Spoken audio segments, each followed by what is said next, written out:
Hello मानवा बडी, स्वागत है आपका एक और ज़बरदस्त मानवा एपिसोड में। आज मैं सुनाने वाली हूँ कहानी एलेक्जेंडर ऑफ द सन की और ये है इस मानवा का पार्ट 10। तो चलिए जानते हैं बायन की ज़िंदगी की आगे की कहानी। बायन पर पेन किलर्स काम नहीं कर रहे। सुयन चाहती है कि जब तक रॉयल फिजिशियन वहाँ ना पहुँचे तब तक दूसरी मेड कम से कम बस उसकी दर्द को कम कर दे। लेकिन 1 घंटा हो चुका है उसका बायन को पेन किलर्स दिए हुए, लेकिन फिर भी उनका असर बिल्कुल दिखाई नहीं दे रहा। सुयन उसको कोई दूसरी दवा यूज़ करने को कहती है, लेकिन वो दूसरी मेड ऑलरेडी उनके पास हुआ सबसे अच्छा दवा यूज़ कर चुकी है। क्योंकि उस दवा का बुरा साइड इफ़ेक्ट भी है, तो वो लोग अब उस पर वो दवा और ज़्यादा यूज़ नहीं कर सकते। रॉयल फिजिशियन आता ही होगा, उनको अब बस उसका इंतज़ार करना चाहिए। बायान दर्द से चिल्ला नहीं रही, वो अपनी छटपटी नहीं दिखा रही, लेकिन उसने अपने दांतों को दर्द से इतना कसा हुआ है कि उसके मुंह से खून निकल रहा है। उसे ज़रूर बहुत ही ज़्यादा दर्द हो रहा होगा। उसकी ये हालत देख सुयन रोने लगती है। सुयन को पता है कि एम्परर के साथ रात गुजारने के बाद बायन की खुद को हील करने की शक्तियाँ कमज़ोर हो जाती है, लेकिन ऐसा क्यों हो रहा है कि उस पर पेन किलर्स तक काम नहीं कर रहे। अब सोचने पर उसको याद आता है कि कुछ दिन पहले उसने बायन को स्लीपिंग पाउडर खिलाया था, लेकिन फिर भी उसने स्लीप वॉक करा। कहीं ऐसा तो नहीं कि बायन की बॉडी में कोई भी दवा असर नहीं कर सकता। तभी झट से दरवाज़ा खुलता है और एम्परर रॉयल फिजिशियन के साथ वहाँ आते हैं। एम्परर की ली सांसें काफ़ी भारी चल रही है, जैसे कि वो हड़बड़ी में भागते हुए वहाँ आए हो।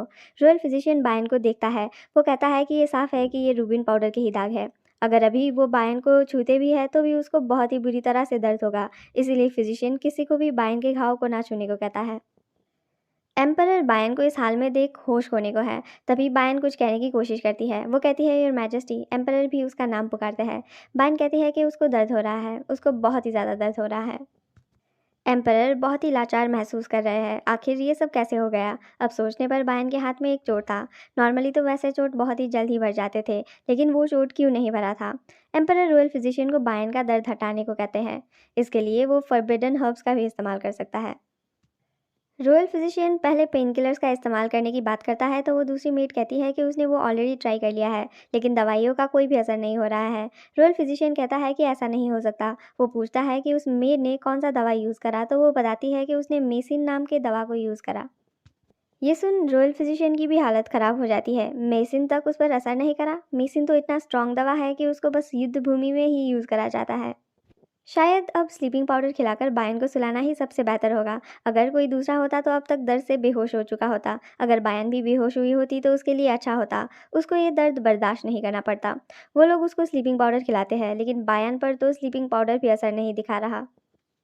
उसको बहुत पहले ही सो जाना चाहिए था, लेकिन वो अभी भी जगी ही है।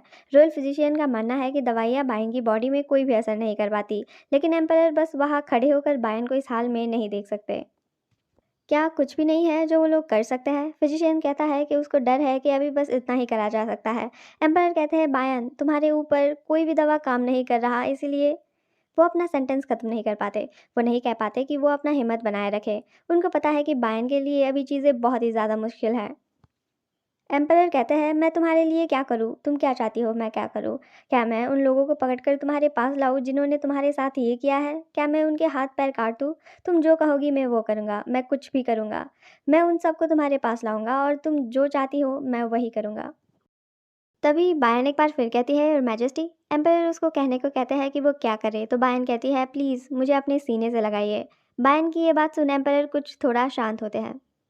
दूसरी सुबह बायन के घाव धीरे धीरे ठीक होने लगते हैं। एम्परर उसको पकड़ कर बैठे हुए हैं। उसके बॉडी में से सभी घाव तो ठीक नहीं हुआ, लेकिन उसके चेहरे के घाव अब ठीक होने लगे हैं। एम्परर रॉयल फिजिशियन को आकर बायन को चेक करने को कहते हैं। फिजिशियन भी जाकर बायन को चेक करता है। अब बायन का पल्स नॉर्मल हो चुका है और उसके घाव ऐसे भरने लगे हैं कि जैसे वो कभी वहाँ थे भी नहीं। आखिर ये कैसे हो सकता है। किसी भी किताब में ये नहीं कहा गया है कि सीईओ के पास खुद को हील करने की शक्तियाँ होती है। वो तो बस दूसरों को हील कर सकते हैं, और कहीं अपने खुद के खून के ज़रिए दूसरों को हील करने की बात भी नहीं मेंशन हुआ। और उसके हीलिंग पावर्स बहुत ही ज़्यादा स्ट्रॉन्ग भी है। क्या ये डार्क सीईओ का यूनिक पावर है? भले ही अब बायन हील हो चुकी है, वो दर्द तो उसको सहना पड़ा होगा, लेकिन उसने एक भी आवाज़ करे बगैर ही उस दर्द को चुपचाप सह लिया। ये सच में बहुत ही ज़्यादा इम्प्रेसिव है। वो बताता है कि अब बायन के घाव भर चुके हैं। सुयन ये सुन खुश होती है और पूछती है कि क्या सच में? अब बायन सो भी चुकी है, उसको एब्सोल्यूट रेस्ट की ज़रूरत है। फिजिशियन पूछता है कि क्या वो वहीं रहकर बायन की रिकवरी प्रोग्रेस चेक कर उसकी बॉडी के अंदर के सिस्टम को स्टडी कर सकता है। एम्परर उसको इस बात की इजाज़त देते हैं। तभी म्योंगा वहाँ आता है और पूछता है कि उसको क्या करना होगा। क्या वो बाकी के सारी कॉन्कुबाइंस को एम्परर के यहाँ लेकर आए? एम्परर बायन को देखते हैं और कुछ सोचते हैं। वो म्योंगा को जुइल को बुलाने को कहते हैं। वो म्योंगा को जुइल को कल्पेबिलिटी अकाउंट बुक्स को कोर्ट मीटिंग में लेकर आने को कहते हैं। ये वो रिकॉर्ड्स है जहाँ नोबल्स के किए गए बुरी चीज़ों को, उनकी सारी गलतियों को सीक्रेटली रिकॉर्ड करा गया है। म्योंगा पूछता है कि क्या एम्परर भी मीटिंग में जाने वाले हैं, तो एम्परर कहते हैं कि हाँ। मीटिंग के बाद वो चाहते हैं कि म्योंगा ब्लैक रेस को बुलाए। म्योंगा को लगा था कि जब तक बायन ठीक नहीं होती तब तक एम्परर उसके साथ ही रहेंगे, लेकिन लगता है वैसा नहीं होने वाला। एम्परर बायन को किस करते हैं और कहते हैं कि वो जल्दी उसके पास वापस आएंगे। एम्परर इराक नाम के मूर्ख को बुलाते हैं। वो उससे अपना तलवार मांगते हैं। इराक ऐसा करने से झिझकता है, लेकिन वो फिर से एक बार गुस्से में उसे अपना तलवार मांगते हैं। ये देख वो एम्परर को उनका तलवार दे देता है। एम्परर अपनी तलवार को कवर से निकालते हैं। वो फिर से अपने हैवानी रूप में आ चुके हैं। कोर्ट हॉल में नोबल्स आपस में ये बात कर रहे हैं कि लेडी चाइन को चाइन बने एक दिन भी नहीं हुआ था कि तभी उन पर किसी ने हमला कर दिया। ये लोग इतने बदतमीज़ हैं कि वो कहते हैं कि एक काले बालों वाली सीईओ का होना ही कितना अजीब है। कुछ तो ये तक सोचते हैं कि वो ज़रा एक नागी है, वही राज्य की कोई जिसको एम्परर ने युद्ध में ख़त्म करा था। वो लोग अभी ये तक कह रहे हैं कि बायन एक चुड़ैल है और वो काला जादू करती है। तभी एम्परर का वहाँ आने का अनाउंसमेंट होता है। एम्परर अपने हाथ में अपना खुला तलवार लेकर आए हैं। ये देख नोबल्स के पसीने छूटने लगते हैं। एम्परर जाकर अपनी गद्दी में बैठते हैं और सारे नोबल्स उनको ग्रीट करते हैं। एम्परर सभी को उठने को कहते हैं। नोबल्स को ये साफ दिख रहा है कि एम्परर का मूड काफ़ी ख़राब है। शायद जो भी बायन के साथ हुआ है ये उसी वजह से है। वो सोचते हैं कि आज उनका चुप रहना ही ठीक होगा। पूरे कोर्ट रूम में सन्नाटा छा जाता है। कोई भी एम्परर के आगे कुछ कहने की हिम्मत नहीं करता। एम्परर कहते हैं कि आज का पहला ऑर्डर है मेरी कॉन्कुबाइंस की स्टेटस को लेकर। नोबल सोचते हैं कि अब जबकि लेडी चाइन का चेहरा और बॉडी पूरी तरह से बिगड़ चुका है, लगता है एम्परर किसी दूसरी कॉन्कुबाइन को प्रमोट करने वाले हैं। तभी एम्परर कहते हैं कि वो ऑफिस ऑफ जोंगिन बायन को देते हैं। जोंगिन है 3rd डिग्री, यानी कि बायन फिर से एक रैंक से प्रमोट हो चुके हैं। ये सुन नोबल्स चौंक जाता है। बस कल रात ही तो एम्परर ने उसको 2 रैंक से प्रमोट करा था और आज ही वो फिर से उसको प्रमोट कर रहे हैं। किसी को तो ये रोकना ही होगा। नोबल्स एक आपस में एक दूसरे को एम्परर को रोकने को कहने लगते हैं। तभी एक काउंसलर कहता है कि एम्परर उसको उसके विचार रखने का परमिशन दे। एम्परर उसको बोलने को कहते हैं। वो बंदा कहता है कि बायन का चाइन हुए बस एक ही दिन हुआ है। उसको डर है कि एक ऐसी लेडी को आगे बढ़ाते रहना ठीक नहीं होगा जिसका बैकग्राउंड सही नहीं है। एम्परर काफ़ी गुस्से में पूछते हैं कि किस तरीके से उसकी बैकग्राउंड सही नहीं है। वो बंदा घबरा जाता है। उसने तो ये बस अफ़वाहें सुनकर कहा था। वो घबराते हुए कहता है कि उसका कहना बस ये था कि रिवॉर्ड्स और पनिशमेंट्स किसी के कामों के मुताबिक देना चाहिए। यानी क्योंकि बायन ने कुछ करा नहीं है, उसको ऐसे रिवॉर्ड देते जाना अच्छा नहीं है। एम्परर कहते हैं कि उसकी बात में दम तो है। उस बंदे को लगता है कि एम्परर उसकी बात को एक्नॉलेज कर रहे हैं, लेकिन तभी एम्परर जूयल को पुकारते हैं। जूयल एक किताब खोलता है। सभी नोबल्स देखते ही रह जाते हैं कि आखिर यहाँ हो क्या रहा है। जूहिल कहता है चासागन। वो बंदा कहता है हाँ। टैक्स का छलावा, औरतें के ऊपर सेक्सुअल असॉल्ट, रिश्वत लेना और छोटे मोटे अपराधों को तो जूहिल स्किप कर रहा है। एम्पायर उसको पूछते हैं कि इनका पनिशमेंट क्या होगा, तो जूहिल बताता है कि किसी औरत के ऊपर सेक्सुअल असॉल्ट करने की पनिशमेंट उस मर्द का पीनस काट देना और उसके पूरे एक दिन तक कोई भी मेडिकल अटेंशन ना मिलना होता है। रिश्वत लेने की सज़ा है उसका हाथ काट देना और टैक्स का छलावा करने की पनिशमेंट है ज़िंदगी भर उसे गुलामी करवाना। दूसरों को बहुत ही हाई बैच दरों में पैसे कर्जे में देने की सज़ा है उस इंसान की सभी दौलत को छीन लेना। जूल और भी सज़ाएं सुनाता है और एम्पायर कहते हैं कि बस इतना ही। मैंने जितना सोचा था ये पनिशमेंट्स उतने हार्श तो नहीं है। तो जूल कहने लगता है कि माफ़ करना, मुझसे गलती हो गई। इस इंसान ने 3 बारी सेक्सुअल असॉल्ट किए हैं तो उसकी सज़ा है डेथ बाय डिसमेंबरमेंट, यानी कि उसकी बॉडी पार्ट्स को उसके शरीर से काटते हुए उसको मौत तक पहुंचाना। एम्परर कहते हैं कि जैसा कि वो देख सकता है उसने कई ऐसे काम किए हैं जिसका फल उसको मिलने को है। उसने बस अब तक क्राइम्स को कमिट करा है, लेकिन उसको अभी अपने किए की सज़ा नहीं मिले है। अब एम्परर को उसके किए से उसका हिसाब बराबर करना चाहिए। इसमें उसका क्या ख्याल है? वो कहता है कि योर मैजेस्टी, लगता है कोई गलतफ़हमी हुई है। कुछ बुरे आदमी बस मुझे बदनाम कर रहे हैं। मैंने ऐसा कुछ भी नहीं करा। एम्परर कहते हैं, तो तुम्हें लगता है कि मेरे मुखो बुरे आदमी हैं जो दूसरों की बदनामी करते हैं? मूको एम्परर के सीक्रेट गार्ड्स और खबरी है। अगर ये सारी खबरें मूको ने एम्परर को दिया है तो अब उस आदमी का बचने का कोई भी रास्ता नहीं है। ये जान वो बंदा अपने घुटनों में गिर पड़ता है और एम्परर को माफ़ी मांगने लगता है। वो कहता है कि एम्परर बस एक बार ही उसको माफ़ कर दे। वो उनसे अपनी जान की भीख मांगता है। तभी एम्परर अपना तलवार लिए अपनी गद्दी से खड़े हो जाते हैं और ये देख वो बंदा काफ़ी डर जाता है। एम्परर कहते हैं कि सच कहूँ तो तुम्हारे गुनाह मेरे लिए कोई मायने नहीं रखते। जो भी तुम सब ने किया है उनकी सज़ा तो तुमको वक्त आने पर मिलता ही, लेकिन अब तुम सब ने अपनी हदों को पार कर लिया है। लगता है तुम सब मेरी पेशेंस का टेस्ट कर रहे हो। अगर बायन ने मेरी मैडनेस को शांत ना करा होता तो तुम में से कितने तो आज यहाँ होते भी नहीं, लेकिन फिर भी तुम सब भूल चुके हो कि मैं आखिर हूँ कौन।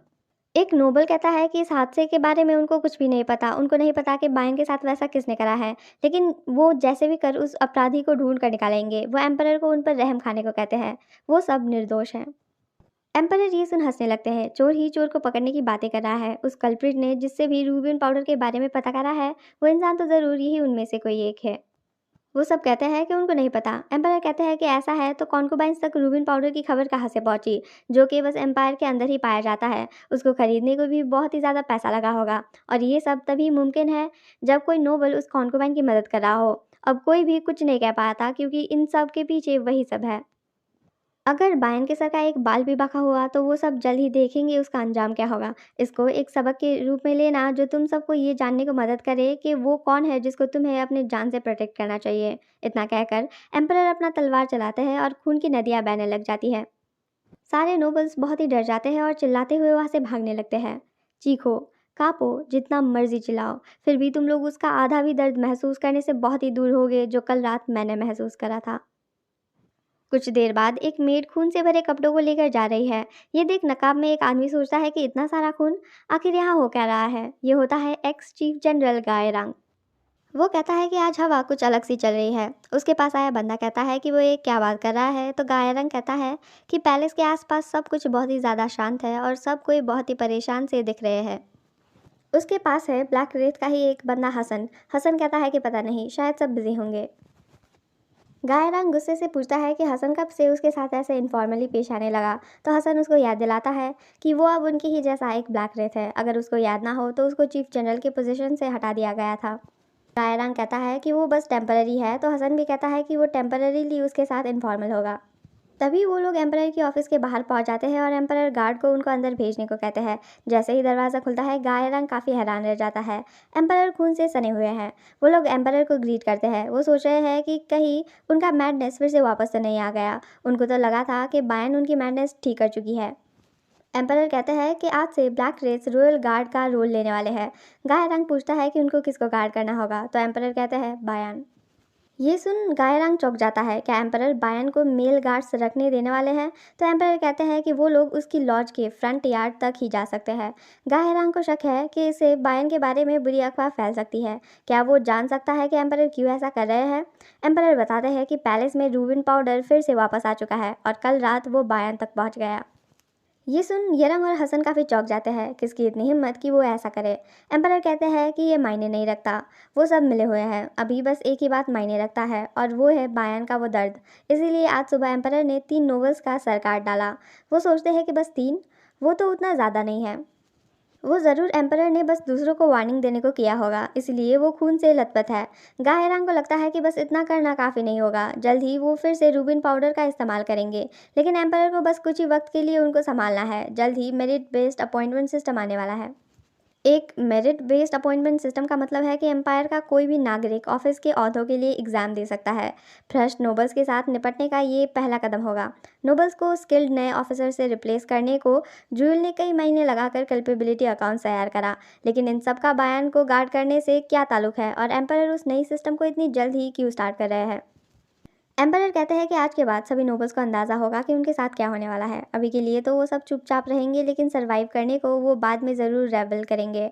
उनको पता होगा कि एम्परर को हमेशा मुँह खोने सीक्रेटली घेरा होता है। उनको हर वक्त वो गार्ड करते हैं, तो इसीलिए वो बायन को होस्टेज लेने की कोशिश कर सकते हैं। गायरांग कहता है कि लेकिन ब्लैक रेस को गार्ड करने को नहीं ट्रेन करा गया, मुँह खो ही इस काम को ज़्यादा अच्छे से कर सकते हैं। तो एम्परर कहते हैं कि वो मुँह खो को भी बायन के लिए गार्ड रखने वाले हैं। जितना ज़्यादा गार्ड्स हो उतना ही अच्छा। लेकिन मुँह को तो परछाई की तरह होते हैं। वो सब कुछ सीक्रेटली करते हैं, वो खुद को दूसरों के सामने नहीं दिखाते। एम्पायर चाहते हैं कि सभी अपनी आंखों से देखें कि बायन उनके लिए कितनी कीमती है और क्या अंजाम होगा अगर उन्होंने फिर से बायन को छूने की भी कोशिश की तो। गायरांग को अभी लग रहा है कि ब्लैक रेस इस काम के लिए ठीक नहीं है, क्योंकि उन लोगों को मारने के लिए ट्रेन करा गया है, ना कि किसी को गार्ड करने के लिए। तो वो कहता है कि क्यों ना एम्परर ग्यूमी गार्ड्स को इस काम में लगाए, क्योंकि उनको गार्ड करने के लिए ही ट्रेन करा गया है और उनके पास ज़्यादा एक्सपीरियंस भी है। तभी हसन कहता है कि वो गायरांग की बातों से सहमत नहीं है। उसे लगता है कि वो गायरांग की बातों से सहमत नहीं है। उसे लगता है कि वो लोग बायन को गार्ड करने को ग्यूमी गार्ड से कम काबिल नहीं है। ब्लैक रेज किसी भी किस्म की सिचुएशन में जल्द ही सोचने की काबिलियत रखते हैं।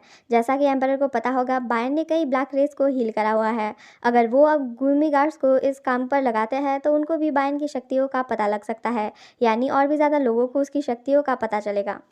लेकिन एम्परर ऐसा नहीं चाहते। हसन कहता है कि अगर ऐसा है तो एम्परर को ये काम ब्लैक रेस को ही देना चाहिए। एम्परर कहते हैं कि बायन को गार्ड करने का काम अब ब्लैक रेस का हुआ। उनका काम कल सुबह से शुरू होगा। एम्परर अब बायन को किसी भी तरह की चोट पहुंचने नहीं देंगे। एम्परर के ऑफिस के बाहर गायरंग म्योंगा से पूछता है कि आखिर ऐसा क्या हुआ आज मीटिंग में कि नोबल्स को सब पता चल गया। मेरिट बेस्ड अपॉइंटमेंट सिस्टम तो अगले साल आने वाला था, तो एम्परर अभी से क्यों उसको लाना चाहते हैं। म्योंगा बताता है कि नोबल्स ने आज कल्पेबिलिटी अकाउंट बुक्स देख लिए। सबको पता चल गया कि उन सब के किए हुए बुरे काम को रिकॉर्ड करा गया है और उसको उनके खिलाफ यूज़ करा जाएगा। शायद बायन जिस दर से गुजर रही थी उसके बाद एम्परर को लगा कि उन्हें जल्द ही सब कुछ करना चाहिए। इसीलिए उस सिस्टम को लाया जा रहा है ताकि नोबल्स को बच निकलने का मौका ना मिल पाए। नोबल्स को तुरंत ही उनके पोस्ट से निकाला तो जा सकता है, लेकिन ऐसा करना राज्य में बहुत ही केओस लाएगा। यह सिस्टम लोगों के भलाई के लिए लाया जा रहा है, इससे उनको और भी ज़्यादा दुख नहीं पहुंचना चाहिए। लेकिन अब नोबल्स को बहुत कुछ पता लग चुका है। गायरांग पूछता है कि एम्परर उनमें से कितनों को निकालने वाले हैं, तो म्योंगा बताता है सबको। किसी जंगल में बायन गाना गाते हुए एक तालाब के अंदर बैठी हुई है। तभी कोई पीछे से कहता है कि जब लाल से काला मिलेगा तो शुरुआत और अंत हमेशा के लिए रहेंगे। पीछे मुड़कर देखने पर वहाँ उसकी माँ होती है। वो पूछती है कि बायन क्यों आई है। बायन कहती है कि उसे नहीं पता, वो आखिर अभी है कहाँ। माँ पूछती है कि क्या अब उसको कम दर्द हो रहा है। बायन पूछती है कैसा दर्द। वो कहती है बस वहाँ खड़ी मत रहो, अंदर आओ माँ, यहाँ का पानी कितना अच्छा है। तभी उसकी माँ गुस्से से कहती है कि तुम इतनी खुश क्यों हो, यहाँ तुम्हारी माँ खून के आंसू बहा रही है और तुम बस पानी में खिल रही हो। ये सुन बायन को एक बहुत ही बड़ा झटका लगता है। वो कहती है कि उसकी माँ सही कह रही है, उसको तो अभी उनके बदले के बारे में सोचना चाहिए। तुम चिंता मत करो माँ, मैं उन सबको उनके किए की सज़ा दिलाऊंगी। मैं कसम खाती हूँ, बस मुझे थोड़ा और वक्त दे दो। तभी उसकी माँ चिल्लाती है और बोलती है कि उन्होंने कब कहा कि उनको बदला चाहिए। बायन पूछती है कि वो क्यों ऐसे बर्ताव कर रही है। तभी उसकी माँ कहती है कि ज़्यादा वक्त नहीं है, उसको अपनी आंखें खोलना ही होगा। अपनी आंखें खोलो और उठो, यही तुम्हारी माँ की सच्ची ख्वाहिश है। यह कहते वक्त उसकी माँ पहली बारी अपनी आंखें खोलती है। बायन कहती है माँ आपकी आंखें, और तभी वो वापस उठ जाती है। उसके सामने एम्परर खड़े हुए हैं। बायन कहती है कि वो अब ठीक है, तो एम्परर कहते हैं गुड। बायन कहती है कि वो सच में ठीक है, तो एम्परर कहते हैं कि उनको पता है। बीमार तो बायन है, लेकिन फिर भी एम्परर उसे भी ज़्यादा थके हुए दिख रहे हैं। बायन उठती है। वो कहती है कि क्या मैं आपको एक कहानी सुना सकती हूँ। जब मैं छोटी थी तो हमारे पास हमारे घर में हमेशा कम खाना हुआ करता था। पहाड़ों में अगर मैं कुछ भी ऐसा देखती जो कि खाना जैसा दिखता था, मैं उसे अपने मुंह में डाल लेती थी। मुझे सिखाने वाला कोई नहीं था कि क्या खाना सही होता है और क्या नहीं। एक बारी मैंने एक बहुत ही अच्छी दिखने वाली बेरीज खा ली, लेकिन वो ज़रासल बहुत ही जहरीला निकला। मैंने अपना पेट पकड़ा और मैं वही ज़मीन में गिर पड़ी। मेरे हीलिंग पावर्स को जहर को हटाने में थोड़ा वक्त लगता है। मुझे बस उस दर्द को सहकर इंतज़ार करना पड़ता था। मैं नहीं चाहती थी कि जंगली जानवर मुझे ढूंढे, तो मैं रो भी नहीं सकती थी। मुझे हमेशा से ही दर्द झेलने की आदत है। मैं दर्द से नफरत नहीं करती और वो मुझे दुख नहीं देता, क्योंकि मेरी माँ हमेशा मेरे साथ थी। मैं उनको पीछे से कसकर गले लगाती और मेरा सारा दर्द कम हो जाता। दूसरे दिन ऐसा लगता कि मैं एक पूरी तरह से नई इंसान बन चुकी हूँ। एम्परर बायन को गले लगाते हैं और कहते हैं कि अब उसके लिए एम्परर है गले लगाने को। बायन हंसते हुए कहती है कि वो सच बोल रहे हैं ना। बायन कितनी ब्रेव है, लेकिन फिर भी उसे देख एम्परर का दिल टूट जाता है। जब बायन एम्परर का वो डरावना रूप देखेगी, क्या तब भी वो उनकी आंखों में देख मुस्कुरा पाएगी। एम्परर बायन से कुछ पूछना चाहते हैं। वो पूछती है क्या, तो एम्परर कहते हैं कि बायन की हीलिंग पावर्स को काम करने में उतना ज़्यादा वक्त क्यों लग गया। ये सुन बायन घबरा जाती है और उनको कोई भी जवाब नहीं देती। एम्परर बायन के बारे में हर छोटी छोटी बात भी जानना चाहते हैं, तो वो बायन को उनके सवाल का जवाब देने को कहते हैं। लेकिन बायन फिर से उनको कुछ नहीं बताती और बस चुपचाप बैठती है। ये देख एम्परर समझ जाते हैं कि वो इसलिए हुआ था क्योंकि वो उसका खून पीते हैं। जब बायन को पता लगता है कि एम्परर को सच पता है, तो वो घबराते हुए कहती है कि नहीं, वैसा कुछ नहीं है, बस उसके पावर्स को थोड़ा वक्त लगता है। एम्परर उसको चुप करा देते हैं। ये सब उनकी वजह से हुआ। बायन के ऊपर अटैक भी उनकी ही वजह से हुआ था। और वही वजह थे कि क्यों बायन को उतना ज़्यादा दर्द झेलना पड़ा। अगर वो एम्परर नहीं होते तो ऐसा करने वाली जेलस कॉन्कुबाइंस भी नहीं होती। अगर उन्होंने उसका खून नहीं पिया होता तो उसको उतने ज़्यादा वक्त तक उतना ज़्यादा दर्द नहीं सहना पड़ता। आखिर क्यों वो द ग्रेट सन स्पिरिट के डिसेंडेंट के रूप में पैदा हुए हैं। अंधेरी अंदर जितना वो बायन की केयर करते हैं, शायद वो उतना ही उसको डिस्ट्रॉय करना चाहते हैं, क्योंकि अगर ऐसा नहीं होता तो वो क्यों बायन का खून पीना चाहते हैं। उन्होंने अपना गुस्सा नोबल्स के ऊपर निकाला, ये रियलाइज़ करे बगैर कि बायन की दर्द की असली वजह तो वो खुद है। एम्परर बायन से कहते हैं कि अब से कुछ वक्त तक एम्परर उसको अपने चेंबर में आने से रोकते हैं। बायन पूछती है कि उससे आखिर ऐसी क्या गलती हो गई कि एम्परर ऐसी बात कर रहा है, तो एम्परर कहते हैं कि गलती बायन की नहीं बल्कि उनकी खुद की है। उनके पास पेशेंस कम होने की वजह से उन्होंने उसका ज़्यादा खून पी लिया, ये सब उनकी गलती है।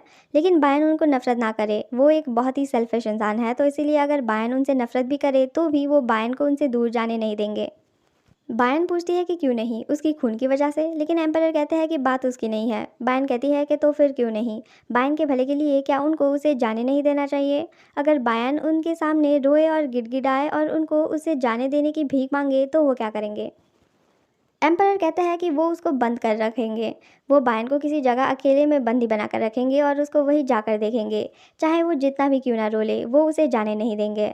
ऐसा करने से वो कम से कम उसको देख तो पाएंगे। ऐसा करने से वो एक लौते इंसान होंगे जिसको बायन देख पाएगी, जिससे वो बात कर पाएगी। यही उनका तरीका है।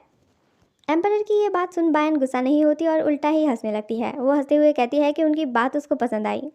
एम्परर को समझ नहीं आता, वो पूछते हैं कि क्या सच में उसको उनकी बात अच्छी लगी, तो बायन कहती है कि हाँ, उसको खुद ये अच्छा नहीं लगेगा अगर वो उसको आसानी से जाने दे दे। वो चाहती है कि एम्परर उसको तब भी कस के पकड़ कर रखे जब वो उनको खुद से दूर करने की कोशिश भी क्यों ना करे। लेकिन वो नहीं चाहती कि एम्परर बस उसको देखे, वो चाहती है कि वो उसको परसुएट करे और उसके डिसीजन को चेंज कराए। एम्परर कहते हैं कि लेकिन किसी के भी दिल को बदलना एक बहुत ही मुश्किल काम होता है। बायन कहती है फिर भी उनको कोशिश करते रहना चाहिए, बस अगर वो उस बात को वक्त दे तो वो ज़रूर हो पाएगा। एम्पायर पूछते हैं कि क्या सच में? बायन कहती है कि वैसे भी ऐसा नहीं है कि वो अभी उनसे नफरत करती है, वो तो बस कह रही है कि वो क्या करती अगर वैसा होता, इसीलिए उसको उनकी कही बात पसंद आई। एम्पायर पूछते हैं तो फिर क्या वो उसको बंद कर कर रख सकते हैं? बायन कहती है कि अगर किसी दिन ऐसा हुआ कि वो उनसे नफरत करने लगी तो शायद उनको वैसा ही करना चाहिए। आपको पता है, मुझे लगता है कि हम लोग एक दूसरे से बहुत ही मिलते जुलते हैं। एम्पायर को भी ऐसा ही लगता है। इस बात के बाद वो दोनों साथ बैठकर खाना खाने लगते हैं। एम्परर पूछते हैं क्या खाना अच्छा बना है, तो बायन बहुत खुश होकर कहती है कि हाँ, सच में वो बहुत अच्छा है। पैलेस में खाने का वक्त ही सबसे बेस्ट है, यहाँ का खाना कितना स्वादिष्ट होता है। बायन इतनी खुश है कि एम्परर का तो बस उसको देखकर ही पेट भर जाता है। बायन पूछती है कि अगर वो उनके चेंबर के अंदर नहीं जा सकती तो वो कहाँ पढ़ाई करेगी। एम्परर कहते हैं कि वो बायन के ही लॉज में उसके लिए एक स्टडी रूम बनवा देंगे, वो वहीं पढ़ सकती है। बायन पूछती है अकेले, तब वो बताते हैं कि वो भी वहाँ आएंगे। तभी एम्परर कहते हैं बायन, जिसने तुम्हारे साथ वैसा करा मैं उनके साथ क्या करूँ, तुम जो भी चाहो मैं वैसा ही करूँगा। बायन सोच में पड़ जाती है, वो उस पल को याद करती है जब उसके साथ वो हादसा हुआ था। मुझे बहुत दर्द हो रहा है, मेरा चेहरा जल रहा है, कोई भी इंसान किसी के साथ ऐसा करने का सोच भी कैसे सकता है। मुझे लगा था कि गाना गाँव के लोग पूरी दुनिया में सबसे बुरे लोग हैं, लेकिन यहाँ के लोग भी बिल्कुल वैसे ही हैं। अगर बायन के पास खुद को हील करने की शक्तियाँ नहीं होती तो वो घाव ज़िंदगी भर उसके साथ रहते। जिस किसी ने भी उसके साथ ऐसा करा है उसने गलत इंसान से पंगा ले लिया। बायन इस बात को बस जाने नहीं देने वाली, कभी भी नहीं। बायन एम्पायर से पूछती है कि चाइन के पास कितना पावर होता है, तो एम्पायर उसको बताते हैं कि वो अब चाइन नहीं है, वो अब जोंगिन बन चुकी है। बायन कहती है हाँ, वो कब बदल गया? एम्पायर कहते हैं आज सुबह। वो पूछती है कि क्या जोंगिन चाइन से भी ऊपर होता है, तो एम्पायर कहते हैं हाँ, अब उसको ज़्यादातर सब लोगों का सर्विस मिलेगा। क्या इसका मतलब ये है कि उनको उसके ऑर्डर्स को फॉलो करना पड़ेगा? एम्पायर पूछते हैं कि वो किस तरह के ऑर्डर्स की बात कर रही है, तो बायन बताती है कि वो भी अभी अभी ही इसके बारे में सोच रही है, लेकिन वो उनको ये बात अभी बता रही है कि वो इस बात को बस ऐसे ही जाने नहीं देने वाली, इसलिए एम्पायर उसको ना रोके। आखिर बायन को क्यों लग रहा है कि एम्पायर उसको रोकने की कोशिश करेंगे? वो तो उल्टा ही कहते हैं कि कल्प्रिट को ढूंढने को बायन को वक्त लग सकता है, क्या वो खुद उसको पकड़कर बायन के सामने ला दे? लेकिन बायन कहती है कि वो ये काम खुद करना चाहती है, वो एम्परर पर एक बर्डन बनना नहीं चाहती। एम्परर कहते हैं कि अगर बायन बाकी सारी कॉन्कुबाइंस को मार भी देती है तब भी वो उन पर एक बर्डन नहीं होगी। एम्परर का उसके लिए ये प्यार, ये केयर देख बायन खुश होती है। एम्परर तभी बायन को ये बात भी बताते हैं कि कल से ब्लैक रेस उसको गार्ड करने वाले हैं, वो जो चाहे वो कर सकती है लेकिन वो अपने क्वार्टर से बाहर नहीं जा सकती, इसीलिए वो अब के लिए उसके लॉज को उसके औहदे के मुताबिक चेंज नहीं कर रहे क्योंकि यही उसके लिए सबसे सेफ जगह है। वो उसको बताते हैं कि ब्लैक रेस वही बंदे हैं जिन्होंने उसको पैलेस में ले आया था। ये सुन बायन खुश होती है और कहती है अच्छा वो लोग, वो सब कैसे है? बायन को उनके बारे में सुनकर अच्छा लग रहा है। एम्परर ये सुन बायन को कुछ देर तक घूरते हैं और फिर उसकी नाक को पोक करते हैं। वो कहते हैं मुझे टेस्ट मत करो। बायन पूछती है कि उसने अब क्या करा, तो एम्परर कहते हैं कि वो ऑलरेडी उसको दूसरे आदमियों पर इंटरेस्ट ना दिखाने को कह चुके हैं। बायन कहती है कि क्या वो ज़्यादा ही जेलस नहीं हो रहे हैं? तो एम्परर कहते हैं कि वो ऑलरेडी उसको ये भी बता चुके हैं कि वो किस किस्म के इंसान हैं। कुछ वक्त बाद वो और बायन साथ में कुछ वक्त बिताते हैं। रात हो जाती है। रॉयल फिजिशियन बायन को चेक कर रहा है। फिजिशियन तभी देखता है कि बायन का पल्स अजीब सा है। क्या ये इसलिए है क्योंकि वो एक सीओ है? वो पूछता है कि क्या बायन ने हाल ही में स्लीपिंग पाउडर या फिर कोई पेन किलर्स लिया है, तो वो बताती है कि नहीं। वो फिर मोगवा को किसी पोषण को ले आने को कहता है। कुछ ही वक्त में मोगवा उसे लेकर आती है। रॉयल फिजिशियन कहता है कि उस चाय में जहर का एक छोटा सा डोज मिला हुआ है। इसे भले ही जहर माना जाता है, ये बस थोड़ा सा सरदर्द ही करता है। ये एक टेस्ट है बायन की बॉडी कैसे काम करती है वो जानने के लिए। बायन कहती है कि ये उस पर काम नहीं करेगा क्योंकि जहर उसको कुछ नहीं कर पाता। अगर वो उसको खा भी ले तो भी वो बहुत ही जल्द ही ठीक हो जाएगी। फिजिशियन पूछता है कि उसको ये बात कैसे पता, क्या उसने पहले कभी जहर खाया है? बैन कहती है कि एक बारी उसने गलती से एक जहरीला थिसल बेरी खा लिया था, लेकिन कुछ ही देर इंतज़ार करने के बाद वो ठीक हो गई। ये सुन फिजिशियन बहुत ही हैरान रह जाता है क्योंकि एक जहरीला थिसलबेरी एक ऐसा फल है जो लोगों को मौत के घाट उतार देता है, एक बहुत ही दर्दनाक ब्लड लॉस के बाद। अगर वैसी चीज़ खाने के बाद भी बायन अगर जिंदा है तो इसका मतलब उसकी पावर सच में बहुत ही ताकतवर है। रॉयल फिजिशियन कहता है कि एक सवाल है जो वो बायन से पूछना चाहता है, तो बायन उसको अपना सवाल पूछने को कहती है। तभी रॉयल फिजिशियन कहता है कि क्या बायन श्योर है कि वो सच में एक सीओ है? ये सवाल बायन को थोड़ा शॉक कर देता है। सुन गुस्से से कहती है कि ये किस तरह का सवाल है? रॉयल फिजिशियन अपने हदों को पार कर रहा है। वो सोच समझ कर बोले, लेकिन बायन सुन को कहती है कि सब ठीक है। वो बायन पर शक नहीं कर रहा, वो सच में उसके लिए परेशान है। बायन को नहीं पता कि वो उससे ये सवाल क्यों कर रहा है, लेकिन उसको ये एहसास हो रहा है कि उसके इरादे नेक हैं। बायन उसको बताती है कि उसकी माँ एक सीओ थी, वो उनकी गांव की सिबिल थी। फिजिशियन पूछता है कि क्या उसके पिता भी एक सीओ थे? बायन कहती है हाँ। रॉयल फिजिशियन बायन से ये सवाल करने के लिए माफ़ी मांगता है, लेकिन बायन को इस बात से कोई एतराज़ नहीं है। वो पूछती है कि फिजिशियन क्यों उससे ये सवाल कर रहा है। रॉयल फिजिशियन कहता है कि ऐसा सीओ कभी भी नहीं था जिसके पास बायन की जैसी शक्तियाँ हो। सीओ लोग दूसरों की हील करने को अपना खून यूज़ नहीं करते जैसा कि बायन करती है। ना ही वो लोग बड़े और गहरे घाव को ठीक कर पाते हैं, और खुद को हील करने की शक्तियों के बारे में तो कभी भी किसी ने नहीं सुना। लेकिन खुद को रूबिन पाउडर के घाव से तक ठीक करना, ऐसी बात तो उसने कभी भी नहीं देखा। ऐसी ग्रेट पावर कई सारे लोगों में रिस्पेक्ट लाएगा, लेकिन कई सारे दूसरों में उसकी ये शक्ति बुरे इरादे को जन्म देगा। अभी बायन बहुत सारों की जेलसी का टारगेट है। कल पैलेस में जो हुआ वो बात सभी और फैल रही होगी। अगर किसी ने बायन को बिना किसी चोट के देख लिया, उसके शक्तियों के बारे में जाने बगैर, तो किसको पता वो क्या कहेंगे और किस किस्म की अफवाहें फैलाएंगे। बायन कहती है कि ऐसा भला कौन ही करेगा, तो वो कहता है कि जितना वो सोचती है उससे भी कई सारे लोग वैसा करेंगे। सभी ऑलरेडी उसके बालों की बात करते हैं। वो कहते हैं कि बायन एक सीओ नहीं बल्कि कोई बहुत ही मनहूस इंसान है। सुन फिर से फिजिशियन पर गुस्सा होते हुए कहती है कि ऐसे अफवाहों का जिक्र बायन के सामने करने की उसकी हिम्मत कैसे हुई।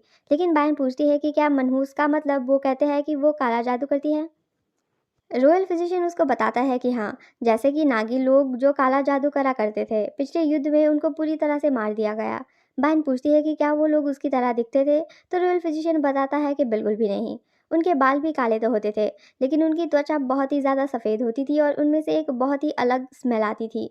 बहन पूछती है कि अगर ऐसा है तो सब उसको नागी क्यों कह रहे हैं। रॉयल फिजिशियन बताता है कि उन लोगों के लिए सच क्या है वो मायने नहीं रखता। बायन को परवाह नहीं है कि लोग उसके बारे में क्या कहते हैं, लेकिन वो नहीं चाहती कि ये बात एम्परर के लिए मुसीबत खड़ी करे। रॉयल फिजिशियन बताता है कि एक और बात है जो उसको परेशान कर रही है।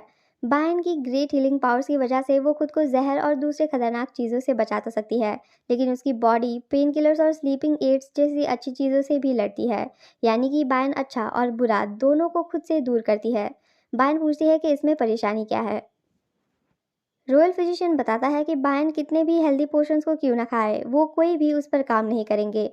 बायन को अब समझ आता है कि क्यों सुयन का दिया हुआ कुछ भी उस पर काम नहीं कर रहा था। बायन कहती है कि कोई नहीं, वो वैसे भी बहुत ही हेल्दी है, उसको उन पोर्शंस की कोई ज़रूरत नहीं है। लेकिन कुछ तो है जो बात रॉयल फिजिशियन को अब भी परेशान कर रहा है। बायन पूछती है कि वो आखिर उससे क्या कहने की कोशिश कर रहा है। रॉयल फिजिशियन तभी उसको बताता है कि इन्हीं वजहों से बायन को बच्चे पैदा करने में तकलीफ हो सकती है। बायन की बॉडी पूरी तरह से जहर से इम्यून नहीं है। वक्त के साथ उसकी हीलिंग पावर्स बस उस जहर को काट देती है। अगर दूसरे शब्द में कहा जाए तो उसकी हीलिंग पावर्स को उसकी ओरिजिनल स्टेट में वापस जाने की टेंडेंसी के रूप में माना जा सकता है। पहली नज़र में तो ये बात अच्छा लगता है क्योंकि किसी भी तरह का जहर उसे ज़्यादा कुछ नहीं कर पाएगा, सिवाय उस वक्त के जब एम्परर ने उसका खून पीकर उसकी शक्तियों को कमज़ोर करा हो। बायन उससे पूछती है कि प्रेगनेंसी से इस बात का क्या लेना देना, तो वो बताता है कि अगर उसके अंदर एक बच्चा आता है तो उसकी पावर्स उसकी बॉडी को उसकी ओरिजिनल स्टेट में वापस ले जाने की कोशिश करेंगे, यानी कि वो स्टेट जहाँ उसके अंदर उसका बच्चा ना हो। ये सुन सभी बहुत ही शॉक्ड है। अगर नोबल्स को पता चला कि बायन बच्चे पैदा नहीं कर सकती तो वो उसको नीचे खींचने की पूरी कोशिश करेंगे, और क्योंकि एम्परर के ऊपर बच्चे पैदा करने की रिस्पॉन्सिबिलिटी रहती है, वो भी इस मामले में बायन की मदद नहीं कर पाएंगे। लेकिन बायन बस पूछती है कि इसके अलावा तो उसकी बॉडी में और कोई प्रॉब्लम्स नहीं है ना। वो कहती है कि अगर उसके हीलिंग पावर्स ना हो तब तो वो बच्चे पैदा कर सकती है ना। रॉयल फिजिशियन कहता है कि अगर वो नॉर्मल होती तो उसको बच्चे पैदा करने को कोई भी परेशानी नहीं होती। वो अपनी उम्र की दूसरी लड़कियों से काफ़ी ज़्यादा हेल्दी और फिट है। बायन कहती है कि अगर ऐसा ही है तो घबराने की कोई बात नहीं है। फिजिशियन को उसकी बात समझ नहीं आती। बायन कहती है कि एम्परर ऑलमोस्ट हर रात उसका खून पीते हैं, वही उनकी मैनेज को शांत रखता है। जब वो उसका खून पीते हैं तो उसकी हीलिंग पावर्स काम नहीं करती। रॉयल फिजिशियन ने जितना सोचा था बात उससे बहुत ही कॉम्प्लिकेटेड है। आज सुबह की मीटिंग के बाद सारे नोबल्स ज़रूर बायन के खिलाफ होंगे, शायद इसीलिए एम्परर ने ब्लैक रेस को बायन का गार्ड रखा। अब जबकि एम्परर को पता चल चुका है कि बायन की हीलिंग पावर्स तब काम नहीं करते जब वो उसका खून पीते हैं, वो उसका खून पीने से खुद को रोकने की कोशिश करेंगे, इससे उनका मैडनेस ही वापस आ जाए तो भी। वो ये बात बायन को कैसे बताए? रॉयल फिजिशियन कहता है कि योर हाइनेस, आज सुबह कोर्ट में 3 नोबल्स ने अपना सर गंवाया। वो लोग ये डिज़र्व करते तो थे। बायन उसी पल उसको रोकती है और उसको इससे आगे कुछ भी नहीं कहने को कहती है। वो कोई बेवकूफ़ नहीं है। रॉयल फिजिशियन सोचता है कि उसको ये बात नहीं निकालना चाहिए था।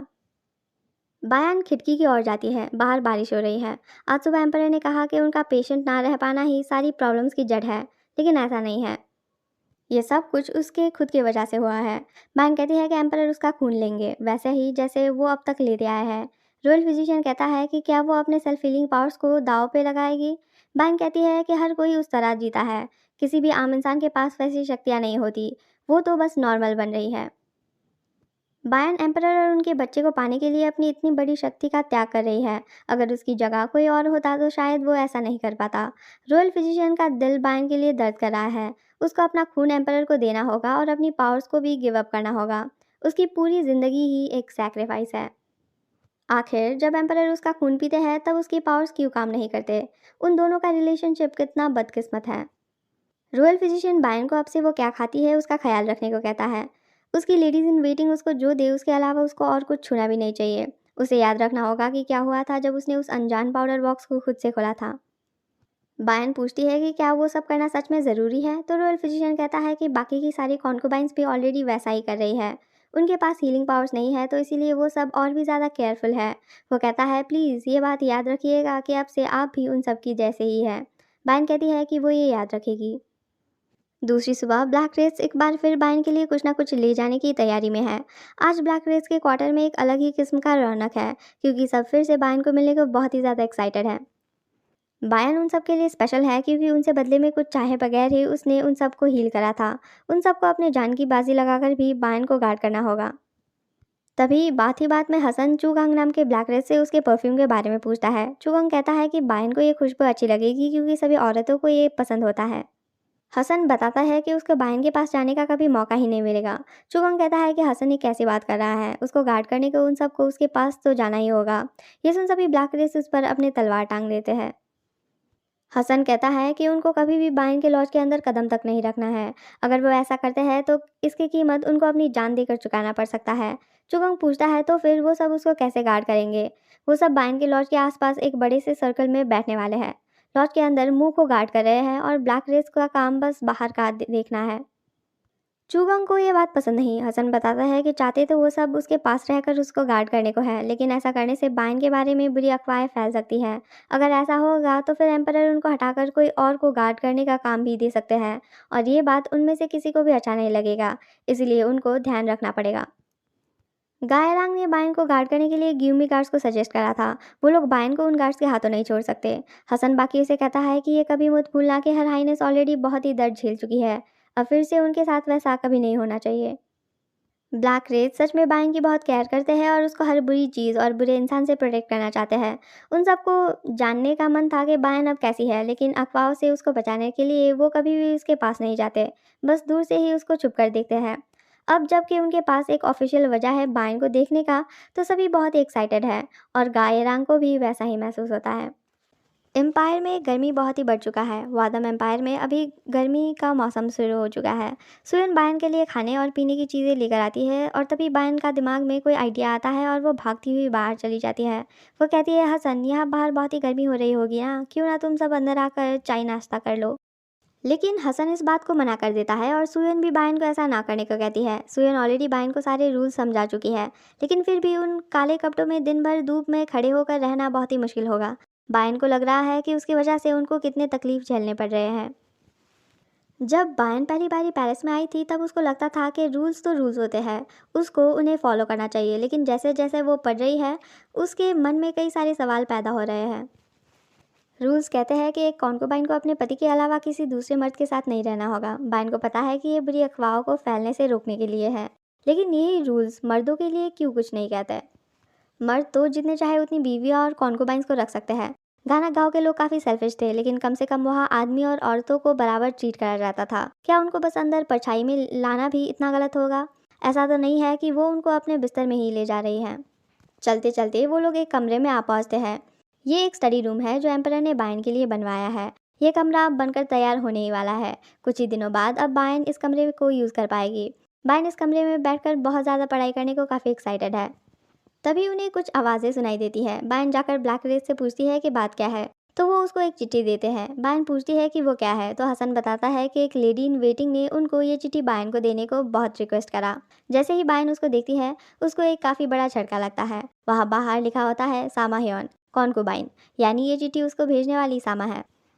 सामा के भेजे हुए चिट्ठी में लिखा हुआ है कि वो बायन से मिलना चाहती है। सुयन ये जान गुस्सा है क्योंकि उसे लगता है कि बायन के साथ जो भी हुआ उसके पीछे सामा का ही हाथ था और वो बस बायन का बिगड़ा हुआ चेहरा देख सुकून पाने को उससे मिलने की कोशिश कर रही है। सुयन ने बायन को कहा था कि पैलेस में सभी लोग उसके ऊपर हुआ रूबिन पाउडर अटैक के बारे में बात कर रहे हैं। हो सकता है कि सामा सच में बस बायन से मिलकर उसका हाल चाल जानना चाहती हो, लेकिन सुयन को फिर भी लगता है कि सामा बस बायन का मजाक बनाने उससे मिलना चाहती है। उसके साथ वैसा करने के बाद खुद उससे मिलने आने की ही उसकी हिम्मत कैसे हुई। बायन कहती है कि सामा ह्योन ही उस हादसे की कल्पित नहीं भी हो सकती है।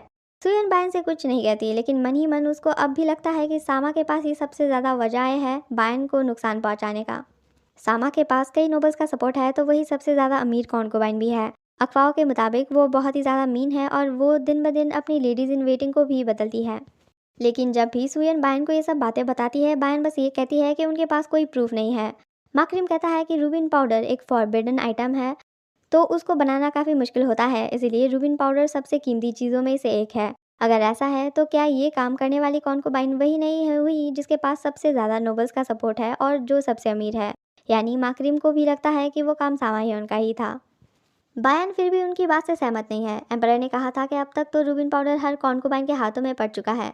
सामाह्योन सबसे अमीर हो सकती है, लेकिन वो सब बस ये अज्यूम नहीं कर सकते कि बायन के ऊपर हुआ हमला उसी का ही काम था। माकरिम सोचता है कि बायन सच कह रही है। जब तक उनके पास कोई ठोस सबूत नहीं है तब तक वो ये कह नहीं सकते कि असली गुनहगार कौन है। लेकिन सुयन अभी भी बायन को कह रही है कि वो सब काम पक्का सामा ने ही किया होगा। सामा को तो ऑरा भी काफ़ी ईविल सा है। बायन सुयन को रोक लेती है। वो कहती है, मुझे तुम्हें एक कहानी सुनाने दो। किसी वक्त में सफ़ेद बालों वाले लोग थे और एक दिन उनके बीच एक काले बालों वाली लड़की ने जन्म लिया। उसकी बाल की वजह से गांव वाले उसे नफरत करते, उस पर थूकते और उससे पत्थर से मारते। कोई तो ये भी कहते हैं कि गांव में होने वाली सभी मनहूसी की वजह वही लड़की थी। ये सब बस उसके बालों के रंग की वजह से। लेकिन उस लड़की ने कुछ भी गलत नहीं करा था, लेकिन वो कुछ कर भी नहीं पाई अपनी हालातों को बदलने को। उसने खुद तो काले बाल लेकर पैदा होना नहीं चाहा था। ये बात काफ़ी साफ है कि बायन अपनी खुद की ज़िंदगी की बात कर रही है। ब्लैक रेड्स भी ये समझ जाते हैं और सुयन भी बायन से माफ़ी मांगती है। बायन कहती है कि कोई बात नहीं, उसको पता है कि सुयन के इरादे नेक थे। बायन कहती है कि वो सामा को एक वेलकम लेटर लिखेगी तो सुयन उस चिट्ठी को सामा के पास भेज दे। सुयन पूछती है कि क्या सच में बायन का उनसे मिलना ठीक होगा? अगर सामा गुनहगार नहीं भी है तो भी उन कॉन्कुबाइंस में से ही किसी ने उस हादसे को अंजाम दिया है। बायन बताती है कि वो वैसे भी जल्द ही उन सब से मिलने वाली थी। ये पैलेस का रूल है कि ऊंचे ओहदों के लोगों से उनसे नीचे के ओहदों के लोग मिलने आए। अब बायन जोंगिन है और बाकी सब बस कॉन्कुबाइंस, तो बायन ओहदे में उनसे बड़ी है। सुयन पूछती है कि लेकिन बायन को कैसे पता कि वो सब कब उससे मिलने आने वाली है। बायन ने ज़रा सा पता लगाया था कि रूबिन पाउडर के घाव कब ठीक होने लगते हैं और अभी वो वक्त है, इसीलिए उसको अंदाज़ा था कि वो सब उसको अभी मिलने आएंगी। ये तो उल्टा ही अच्छा हुआ। अगर बायन ने खुद उनको पहले कांटेक्ट करा होता तो उन सबको शक हो सकता था। सुयन पूछती है कि क्या बायन खुद उनको मिलने को बुलाने वाली थी। बायन कहती है हाँ, लेकिन अब जबकि कॉन्कुबाइंस ने उसको पहले कांटेक्ट करा, उसका काम और भी ज़्यादा आसान हो गया। यहाँ सुयन को पता चलता है कि बायन पता लगाना चाहती है कि उसके साथ वैसा किसने करा और वो उनको सज़ा देगी। ये जानकर सुयन खुश होती है। बायन कहती है कि जब जंगल में कोई जानवर शिकार करता है तो वो खुले में नहीं रहता। वो झाड़ियों के पीछे छुपता है और इंतज़ार करता है तब तक जब तक उसका शिकार उसके सामने ना आ जाए। अगर वो भूखा भी हो तो भी वो इंतज़ार करता है तब तक जब तक वक्त सही नहीं हो, और जब वक्त सही होता है तब वो निकल कर शिकार करता है। यानी कि जब तक बायन अपने टारगेट को ओवर पावर नहीं कर पाती तब तक वो इंतज़ार करने वाली है। वो उस गुनहगार को सज़ा दिलाने को लेकर बहुत ही सीरियस है। तभी वहाँ एम्परर आते हैं। उन्हें देख बायन बहुत ही खुश होती है। वो दौड़ते हुए उनको गले लगाने जाती है और पूछती है कि वो वहाँ क्या कर रहे हैं, वो दोनों किस करते हैं। और एम्परर पूछते हैं कि कहीं बायन का डाइट आजकल बदल तो नहीं गया, उसके मुंह में से मीठे का स्वाद ना आना कितनी अजीब बात है। बायन कहती है कि वो हर वक्त मीठा नहीं खाती। एम्परर चिढ़ाते हैं कि वो इतना ज़्यादा मीठा खाती है कि वो सोचने में मजबूर हो जाते हैं कि वो किसी इंसान को किस कर रहे हैं या फिर चाशनी को। एम्परर अपने साथ एक कैरियज लाया है जिसमें से पानी टपक रहा है। बायन पूछती है कि वो क्या है। एम्परर बताते हैं कि वो आइस है। बायन कहती है कि लेकिन आइस के लिए तो उनको एक और महीना इंतज़ार करना था ना। तो एम्परर कहते हैं कि हर रूल का एक्सेप्शन होता है। सुयन ने तो कहा था कि एम्परर का कॉन्कुबाइंस को ज़्यादा खाने की चीज़ें गिफ्ट करना काफ़ी रेयर बात है, लेकिन एम्परर तो उसको हर बारी खुद वो सब ला कर देते हैं। बायन एम्परर को बताती है कि आइस के अलावा ही कुछ है जो उसको चाहिए। एम्परर पूछते हैं क्या, तो बायन बताती है कि उसको अपने फ्रंट यार्ड में एक कैनोपी बनवाना है, यानी कि छाँव पड़ने वाला एक छोटा सा घर। क्योंकि अभी धूप बहुत है तो बायन चाहती है कि एम्परर उसको वो बना कर दे। एम्परर पूछते हैं कि क्या उसको वो खुद के लिए चाहिए, तो वो उनका जवाब नहीं देती। यहाँ ये बात साफ है कि वो कैनोपी बायन ब्लैक रेस के लिए बनवाना चाहती है ताकि उनको उस कड़ी धूप में गार्ड करने में ज़्यादा तकलीफ ना हो। एम्परर तुरंत म्योंगा को वो काम करवाने को कहते हैं। बायन और एम्परर कुछ देर बातें करते हैं और फिर पढ़ाई करने को वहाँ से चले जाते हैं। कुछ दिन बाद बायन के लॉज में एक कैरियर जाता है। उस कैरियर से निकल वो कहते हैं कि हम फाइनली यहाँ आ पहुँचे, लेडी जोंगिन के लॉज में। वहाँ आई होती है 3 कॉन्कुबाइंस, हानबिया, ई तेइम और रावण की कॉन्कुबाइन करन। तो दोस्तों, आज की वीडियो के लिए बस इतना ही। अगर आपको वीडियो अच्छा लगा हो तो प्लीज़ वीडियो को लाइक कर एक कमेंट ज़रूर छोड़ना, और साथ ही साथ चैनल को सब्सक्राइब करना मत भूलना, क्योंकि ये है आपका अल्टीमेट मानवा अड्डा।